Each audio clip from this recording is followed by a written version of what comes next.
ऋग्वेद हमें देवताओं की स्तुति करना सिखाता है। सामवेद उन मंत्रों को सुरीले संगीत में पिरोता है। लेकिन क्या आपने कभी सोचा है कि उन मंत्रों को असल में धरती पर कैसे उतारा गया? बड़े बड़े महायज्ञों में आहुति देने का सही विधान और विज्ञान क्या था? प्राचीन भारत में यज्ञ की वेदी बनाने के पीछे कौन सा सटीक गणित छिपा था?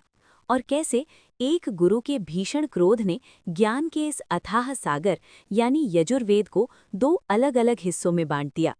आज हम यजुर्वेद की इस गहन जानकारी और इसके जन्म के रहस्य को केवल तथ्यों से नहीं बल्कि प्राचीन काल के एक गुरुकुल की बेहद दिलचस्प कहानी के जरिए समझेंगे।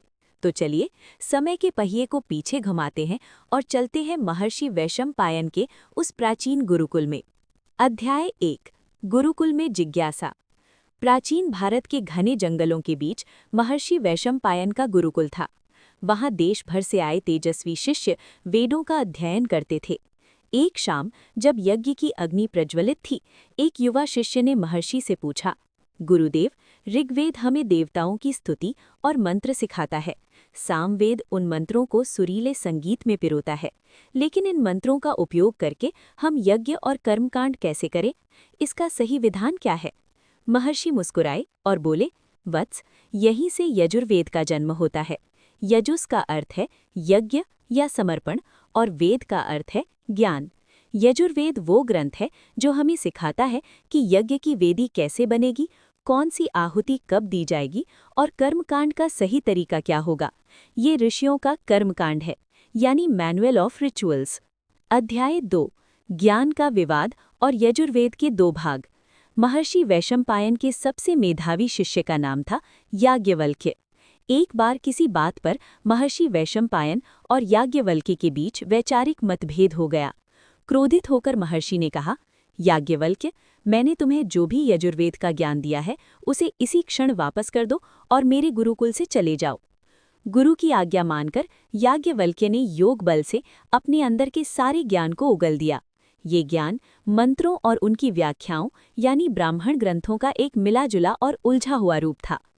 महर्षि के अन्य शिष्यों ने तीतर यानी टिट्टरी पक्षी का रूप धारण कर लिया और उस ज्ञान को चुग लिया। इसीलिए यजुर्वेद के इस भाग को कृष्ण यजुर्वेद या तैत्तिरीय संहिता कहा जाता है। इसमें मंत्र और कर्मकांड के निर्देश आपस में मिले हुए हैं।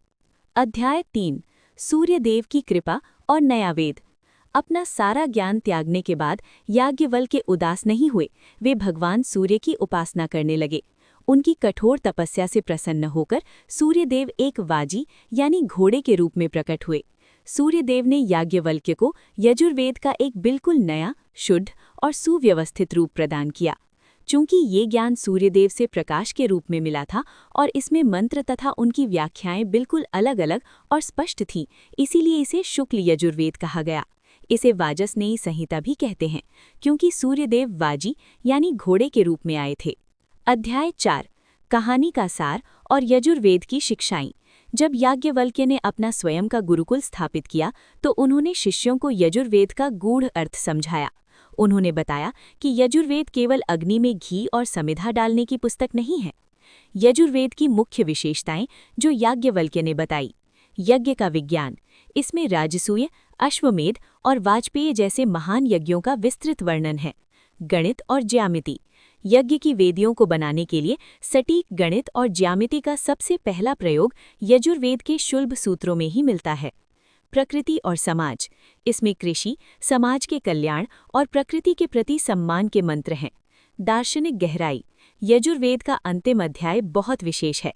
इसे ईशावास्य उपनिषद कहा जाता है, जो बताता है कि इस संपूर्ण ब्रह्मांड के कण कण में ईश्वर का वास है।